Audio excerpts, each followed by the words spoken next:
معجزات القمص فلتأوس السرياني. القص من أيرلندا واسكتلندا. تعرفت على أبينا الباري القمصي فلتأوس السرياني حوالي سنة 1990 ميلاديا، وكنت آتي إليه تقريبا كل شهر لآخذ بركة صلواته المقدسة. وفي إحدى زياراتي للدير، وكان ذلك في شهر يونيو من سنة 1992 ميلاديا، وكانت هذه الزيارة في رحلة مع الكنيسة التي كنت أخدم بها، وكان معنا بعض الآباء الكهنة.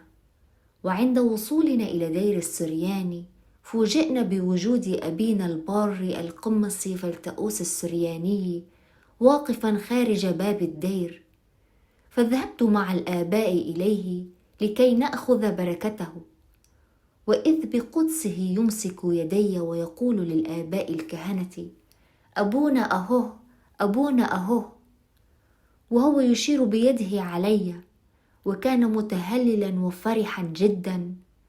فانذهلت من هذا التصرف، وكذلك الآباء الكهنة، ثم أخذنا بركته وانصرفنا.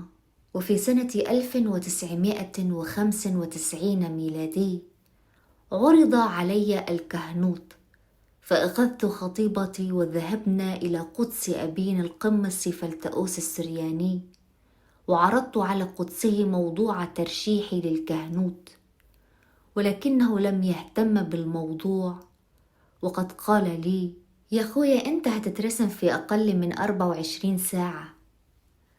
وبالفعل لم تتم الصيامة في ذلك الوقت، وكنت أقوم ببعض الخدمات لنيافة الأنبا أنطوني أسقف أيرلندا واسكتلندا. وفي يوم السبت الموافق 21 من يوليو سنة 2012 ميلادي، في الساعة 12 ظهرا، ذهبت لمقابلة نيافته في مقره بالقاهرة، وإذ بنيافته يفاجئني بأنه سوف يقوم برسامة كاهنا عاما في إبراشيته غدا الأحد الموافق 22 من يوليو سنة 2012 ميلادي. وبالفعل تمت الصيامة حوالي الساعة 8 صباحا، وبذلك تمت نبوءة أبينا القمصي فلتأوس السرياني الذي تنبأ لي أنني سوف أكون كاهنا في أقل من 24 ساعة، وهذا ما تم بالفعل بعد حوالي 20 سنة.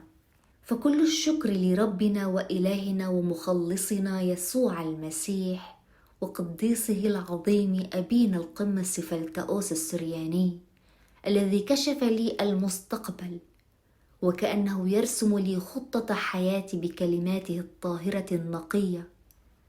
فلن أنساه أبدا، ولن أنسى صلواته المقدسة التي باركتني، وستبقى شفاعته وصلواته عنا سبب بركة عظيمة.